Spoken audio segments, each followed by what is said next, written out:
আসসালামু আলাইকুম। হিজামা বলতে শুধু কি রক্ত বের করে নিয়ে আসার একটি প্রক্রিয়া? না, হিজামার অনেকগুলো প্রকার বা টাইপ রয়েছে। এক্ষেত্রে আমরা কাপিং বলতে পারি। কাপিংয়ের অন্যান্য টাইপগুলোর ভিতরে বেশ প্রচলিত একটি টাইপ হচ্ছে এমবেডেড কাপিং।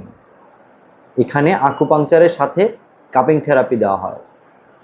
এছাড়াও ফাংশনাল কাপিং, মুভিং বা massage cupping, herbal cupping, water cupping, bamboo cupping থেকে শুরু করে আরও অনেক ধরনের কাপিং থেরাপি রয়েছে।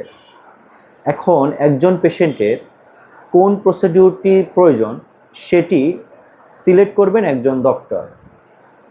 আমরা এই জন্য একজন দক্ষ ইউনানি বা আয়ুর্বেদিক ফিজিশিয়ান যাদের গ্র্যাজুয়েশন কমপ্লিট করা আছে তাদের কাছ থেকে হিজামা থেরাপি নিলে প্রপার হিজামা বা কাপিং থেরাপির সেবা পেতে পারে। তাই দক্ষ এবং অভিজ্ঞ কাপিং বা হিজামাটোলজিস্টের পরামর্শ নিয়ে হিজামা থেরাপি নিন। সুস্থ থাকুন। আসসালামু আলাইকুম।